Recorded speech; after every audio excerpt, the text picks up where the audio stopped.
Bom dia, boa tarde, boa noite, nono ano. Tudo bem com vocês, galera? Eu espero que sim. Professor David, vamos iniciar mais uma aula de português. Espero que vocês tenham tido um ótimo final de semana, ótima Páscoa, tenham descansado, estejam preparados para iniciarmos mais uma semana, tá bom, gente? Muito feliz de estar aqui com vocês, tá? Um prazer novamente podermos novamente reiniciar, né? Depois desse período de lockdown que tivemos, estamos retomando aí com nossas atividades, tá? Então, pessoal, vamos começar aqui a nossa aula. Hoje nós vamos trabalhar a produção textual. Na verdade, vamos ver a interpretação de texto, onde vamos trabalhar alguns textos que se encontram na página 44 do livro de produção textual, livro de português grosso, tá bom? Portanto, peço que todos vocês abram seus livros de produção textual, livro de português, o grande, na página 44. E vamos fazer a leitura do texto e peço a atenção de todos vocês, tá bom? Enquanto vocês pegam seus livros, eu vou colocar o cabeçalho aqui.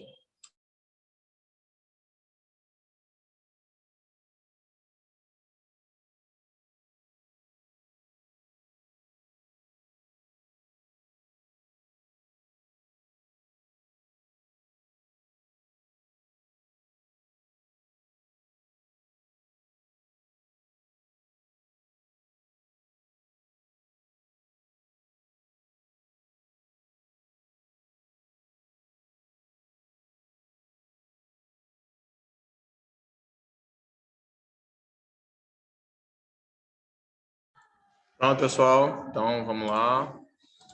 A página 44.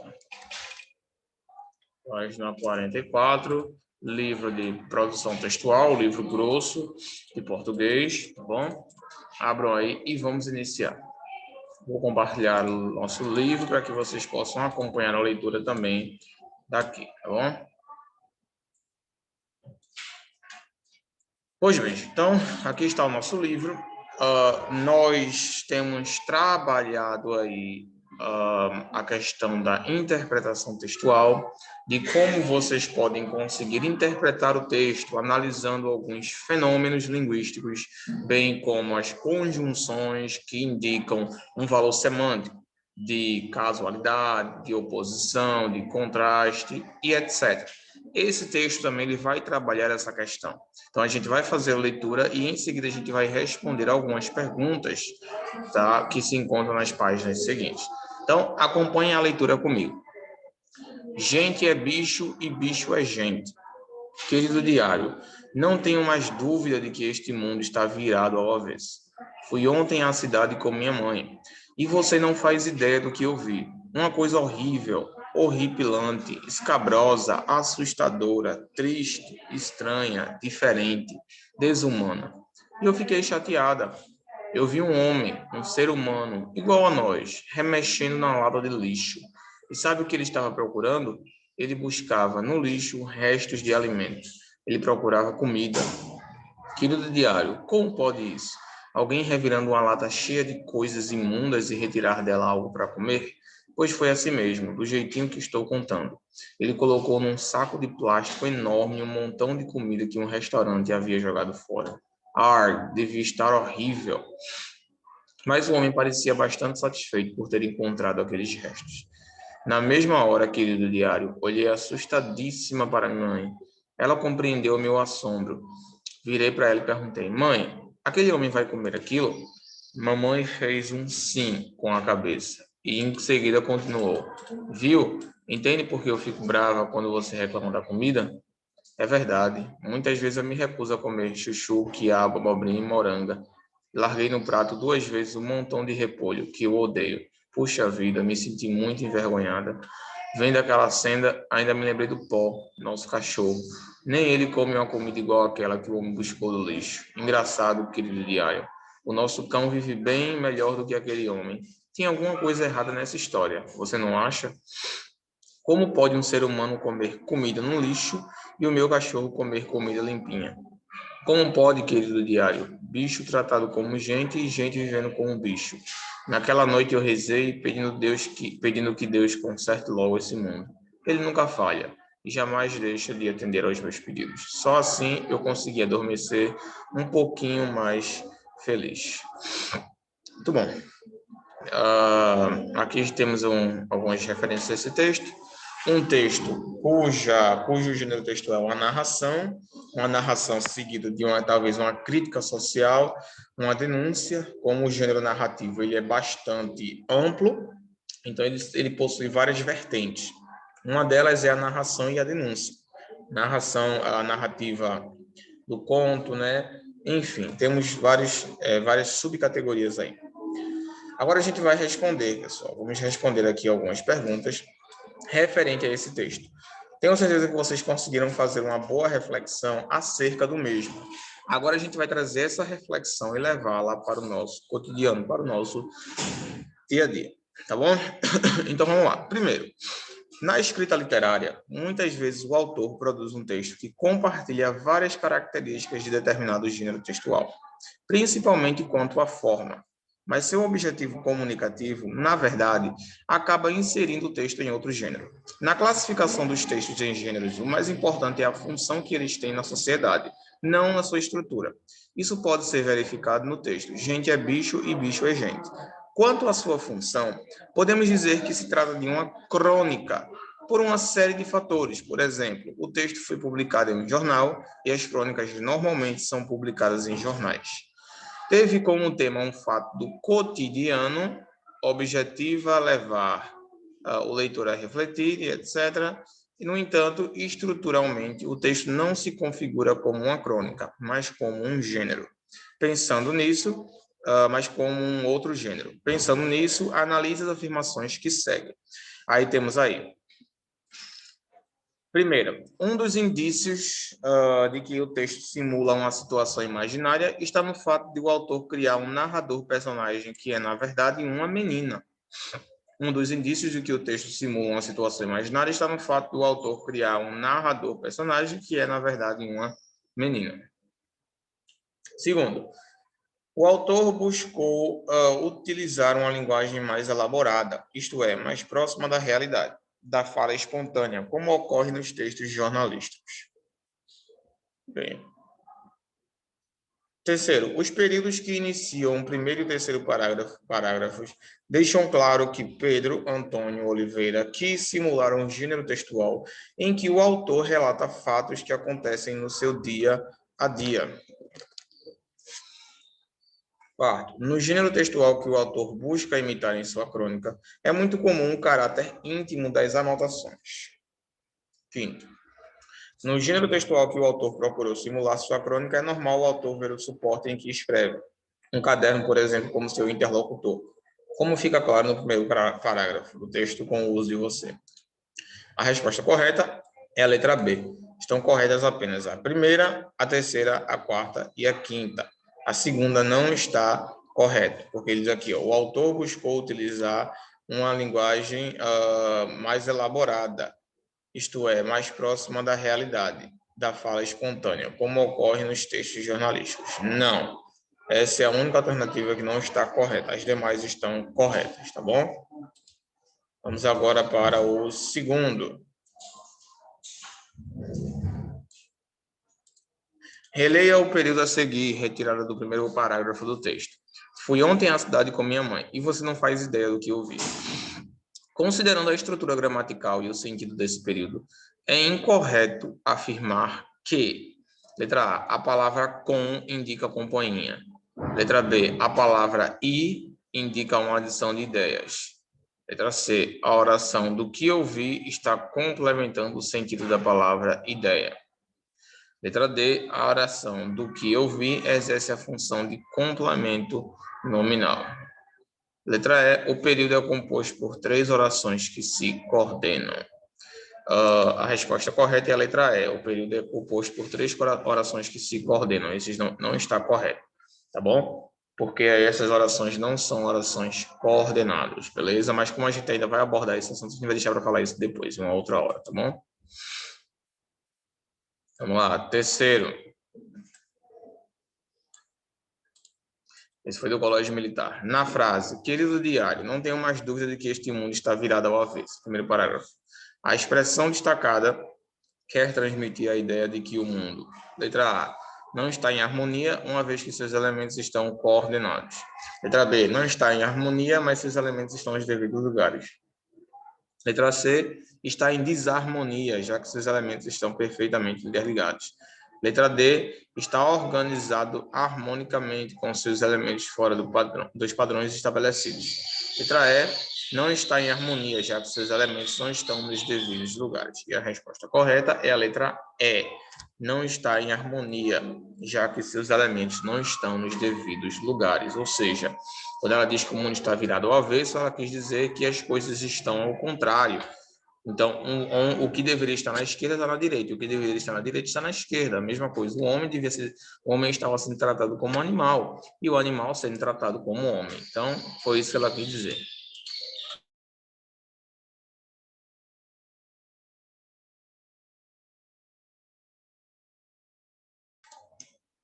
Vamos lá agora, próximo.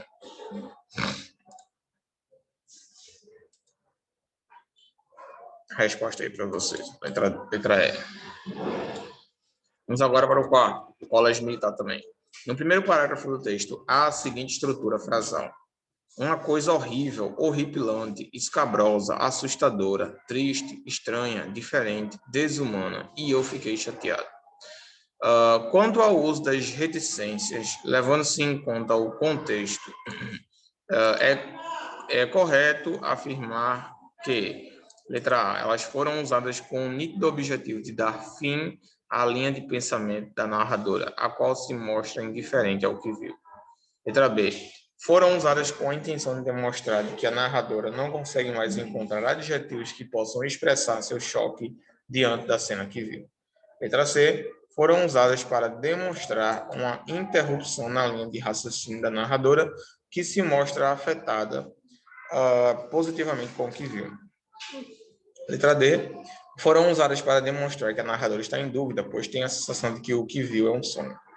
Letra E, foram usadas para demonstrar que a narradora encontrou todos os adjetivos possíveis para expressar suas dúvidas diante do que viu. E a resposta correta é a letra B. Elas foram usadas com a intenção de demonstrar que a narradora não consegue mais encontrar adjetivos que possam expressar seu choque diante da cena que viu. Tá? Nós usamos as reticências, que são os pontinhos aqui no final, como vocês estão vendo aqui, no intuito de continuar o nosso pensamento, tá? Abreviar, quando a gente quer falar mais sobre aquilo, mas a gente não tem mais espaço para aquilo, tá bom? Então, é a mesma coisa que o etc. Tá bom? A gente usa essa intenção aí, nesse intuito.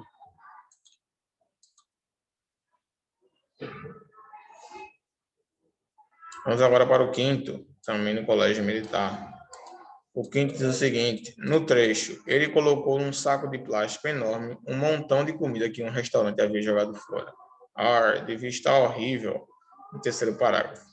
Se estabelecem relações de sentido de fato, finalidade, causa, oposição, finalidade, fato, opinião, oposição ou fato e opinião. Quais são as relações semânticas que acontecem aí? Aí envolve a questão do valor semântico. Nesse caso aí, pessoal, vamos ver. Ele colocou no saco de plástico, montou em comida em um restaurante de fora, devia estar horrível. Nesse caso aí, não são dois fatos, porque a gente percebe aqui que ela fala devia, então talvez não estivesse horrível. Ela não tinha certeza.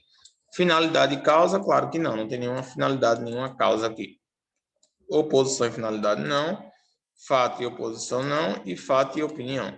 Fato, porque realmente ele colocou, isso aqui foi verdade, a gente viu no texto que ele colocou um saco de plástico enorme, onde lixo, e aqui ela fala devia estar horrível. Isso aqui, no caso, é uma opinião pessoal, ela não sabe se estava horrível, ela não chegou a comer para saber se estava horrível. Então, é uma opinião, tá bom? Vamos lá. Sexto, o quarto parágrafo do texto é iniciado pela palavra mais, cuja função nesse contexto é estabelecer, aí temos aí, letra A, uma relação de oposição entre o que a narradora viu e a atitude do homem ao recolher os restos de comida do lixo. Letra B, uma relação de alternância entre a atitude do homem ao recolher restos de comida, no terceiro parágrafo. E mostrar-se contente com isso, no quarto parágrafo. Letra C, uma relação de oposição entre o fato de a narradora achar que a comida do lixo era péssima e ele demonstrar contentamento com o que encontrou. Letra D, uma relação de oposição entre o fato da narradora mostrar repugnância com a situação em que se encontra o homem e o assombro dela perante o que presenciou.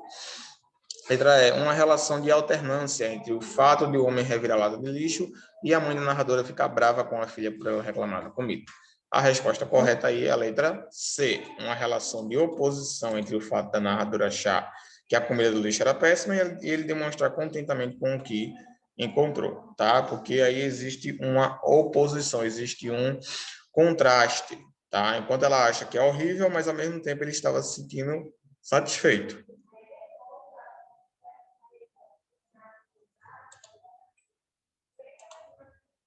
Sétimo.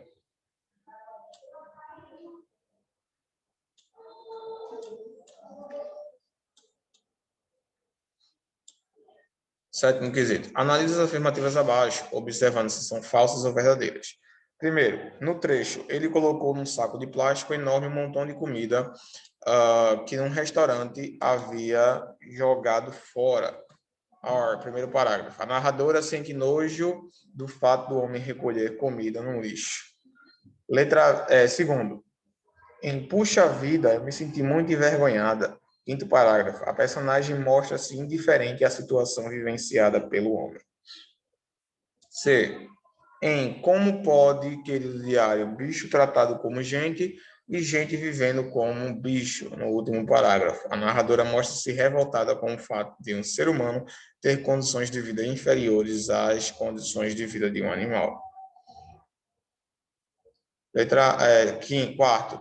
Em Ele Nunca Falha e Jamais Deixa de Atender aos Meus Pedidos, no último parágrafo, a narradora deposita em uma figura divina sua esperança de mudança para a triste situação que presenciou.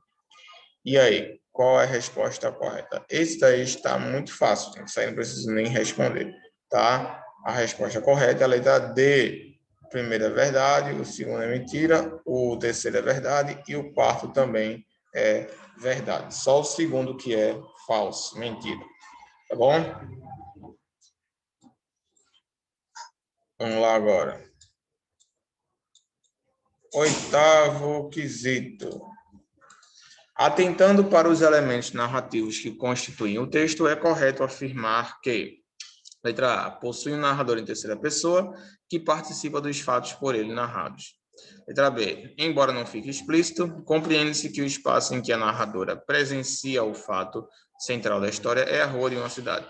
Letra C, as falas dos personagens são marcadas pelo travessão, já que o discurso é direto. Letra D, a narradora relata o fato ao mesmo tempo que ele ocorre. Letra E, possui um narrador em primeira pessoa que não participa dos fatos narrados. A resposta correta é a letra B, embora não fique explícito, compreende-se que o espaço em que a narradora presencia o fato central da história é a rua de uma cidade. Não poderia ser a letra A, porque terceira pessoa, pessoal, ela não usou terceira pessoa nessa narrativa, tá? Letra C, letra A não podia. Letra C, as falas dos personagens são marcadas pela travessão, já que o discurso é direto. Então, também está errado esse discurso indireto. Letra D, a narradora relata o fato ao mesmo tempo que ele ocorre. Não, ela não está relatando o fato no mesmo tempo que ele ocorre. Letra E, possui um narrador em primeira pessoa que não participa dos fatos narrados. O narrador é em primeira pessoa, mas ele sim participa dos fatos narrados. Tá? Então, nesse caso aí está errado.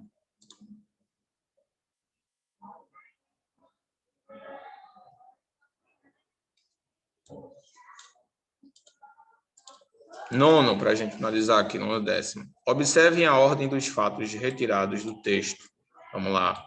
Temos aqui, primeiro, um homem sente-se satisfeito por encontrar o que comer no lixo.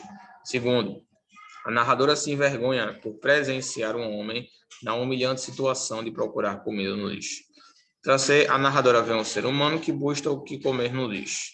Quarto, a narradora conclui que o animal doméstico tem uma vida bem melhor que a do homem que busca o alimento no lixo. Quinto, a narradora reza pedindo a intervenção de Deus. Isso aí é só vocês analisarem a ordem em que as ações acontecem. A resposta correta é a letra A.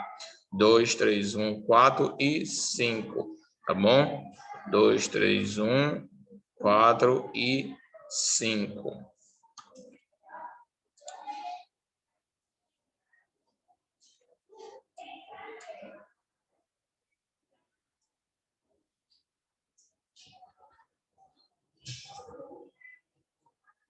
Pronto.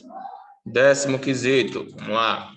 Como você sabe, as conjunções são responsáveis por ligar termos ou orações da mesma função sintática. Ocorre que muitas pessoas se esquecem de que essa ligação não é apenas estrutural, mas também semântica. Ou seja, as conjunções estabelecem ligação de sentido entre os períodos compostos. Observe a sentença a seguir e explique que problema semântico houve no mau uso da conjunção empregada. Temos aí: embora Maurício queira adiar o casamento por estar desempregado, Letícia prefere esperar a situação mudar. A Letícia prefere, embora Maurício queira adiar o casamento por estar desempregado, Letícia prefere.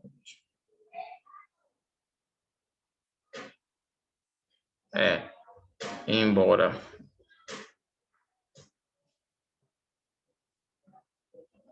Nesse caso aí ele usou embora, né? Esse embora ele não fica legal aí não, tá? Esse embora aí, esse embora aí ele não cabe aí não, tá? A questão aí seria mudar esse embora e colocar uma outra conjunção. A questão foi esse embora aí.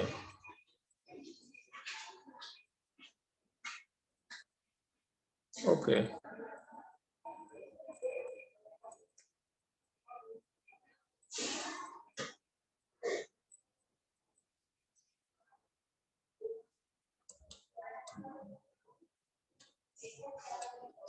Vamos lá, 11º.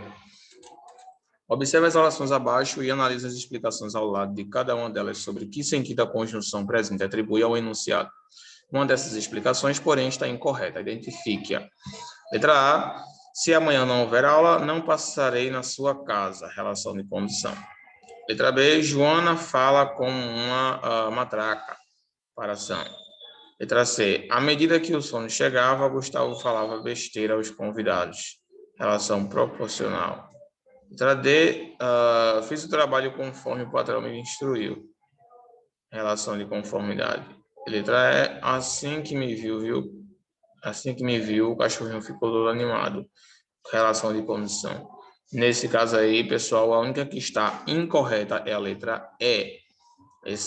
Não existe uma relação de condição aí. Relação de condição seria se houvesse a palavra se, a menos que alguma coisa parecida. Não tem nenhuma relação de condição aí, tá bom? Aqui é como se fosse uma relação de tempo, assim que. É uma conjunção temporal, tá bom? Vamos continuar aqui. E por último, o 12º, para finalizarmos aqui essa primeira parte.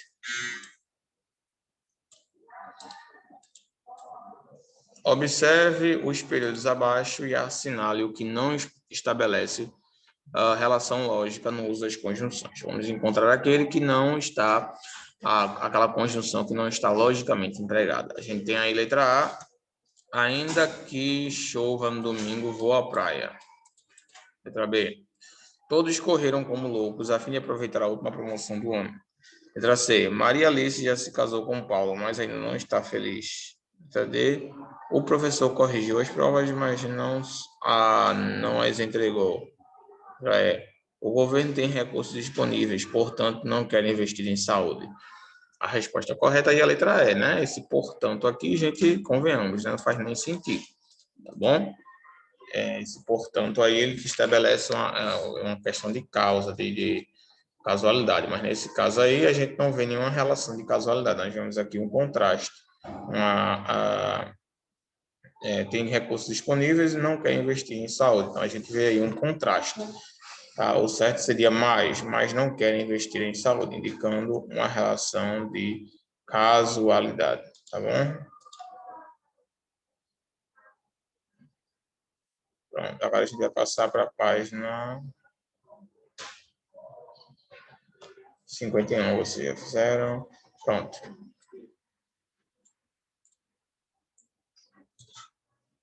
Pronto, pessoal. Passem aí para a página 52, por favor. 5.2. 5.2. Vamos trabalhar essa questão das expressões aí. Pronto, agora que a gente já trabalhou a interpretação textual, agora que vocês já viram algumas das questões referentes à interpretação de texto, agora a gente vai fazer uma análise linguística sobre a escrita, tá bom? Vamos analisar linguisticamente algumas palavras que causam confusão, cujos significados são um pouco confundidos, né? Algumas pessoas trocam o uso das palavras por elas serem homógrafas. O que é uma palavra homógrafa, professor? Uma palavra que tem a mesma escrita, muitas vezes, e a mesma pronúncia, mas não tem o mesmo significado, tá? Então, vamos ver agora por que essas palavras causam tanta complicação. A gente tem aqui ao encontro de e de encontro a, tá bom? São dois períodos aí. Compare, vamos lá. Primeiro, ele saiu de casa para ir ao encontro de um sonho.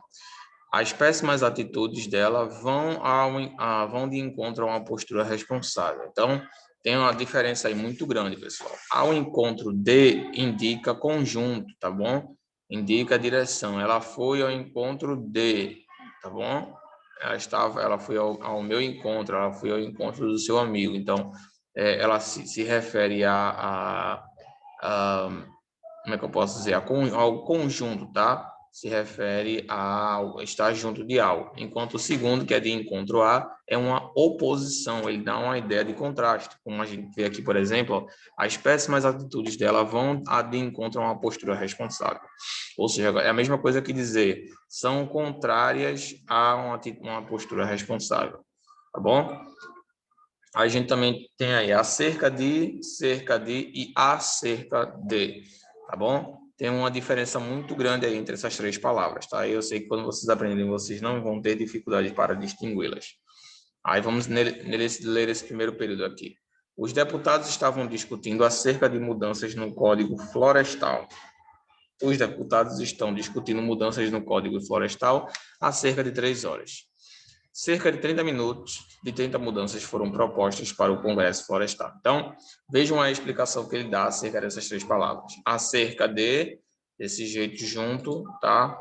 E separado no de, tem o mesmo significado de a respeito de, tá bom? Nós estávamos falando acerca de você, nós estávamos debatendo acerca da economia. Então, é a mesma coisa que dizer a respeito de, sobre tal coisa, tá bom? É bom você trocar aí para você evitar ficar falando sobre toda hora. Tá? Você pode usar esse acerca de, tá bom? Segundo, acerca de com HA. Esse HA aí você já sabe que ele indica tempo. Então, é a mesma coisa que dizer quanto tempo já passou. Por exemplo, eles saíram há cerca de 30 minutos. Há cerca de 30 minutos, tá? Então, esse acerca aí, ele indica o tempo, quanto tempo se passou, tá bom? O último, cerca de, significa aproximadamente, tá bom? A mesma coisa que dizer, cerca de 1.000 pessoas se inscreveram para a festa. Então, aí a gente vê cerca de um número próximo, tá bom? Pronto, pessoal. Muito bem.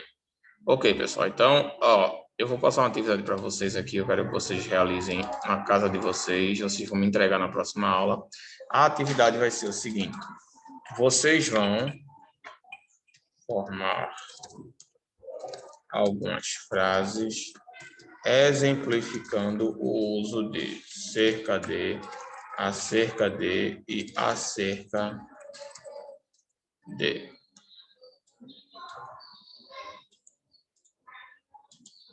Pronto. Vocês vão formar algumas frases exemplificando o uso dessas palavras aqui, ó, cerca de, acerca de e acerca de. Igual está no livro, só que vocês não podem pegar as frases do livro, vocês mesmos formarem as frases de vocês, beleza? Para exemplificar o uso dessas palavras aí. Ok, pessoal? Então, vou ficando por aqui, tá bom? Vejo vocês na nossa próxima aula. Tenham uma ótima semana. Deus abençoe todos vocês, tá? Qualquer dúvida que vocês tiverem, vocês podem me consultar no WhatsApp, no Classep, perdão, o aplicativo da escola, e se atentem às novas alterações que eu fiz referente à entrega das atividades, Vocês sabem que algumas pessoas estavam tendo dificuldades para entregar as atividades. Todas as atividades agora serão postadas lá e vocês vão responder no post da atividade. Por exemplo, essa atividade que eu acabei de passar para vocês aqui, ela já vai ser postada também lá no Class App. Aí vocês vão apenas responder no próprio post, tá bom? E por favor, se possível, redigam, escrevam, tá? Digitem, perdão, não escrevam e tirem foto não, porque fica difícil a visualização da atividade de vocês, tá bom, gente? Então, muito obrigado pela participação de vocês. Vejo vocês na nossa próxima aula, se Deus quiser. Ótima semana e até a nossa próxima aula, pessoal. Tchau.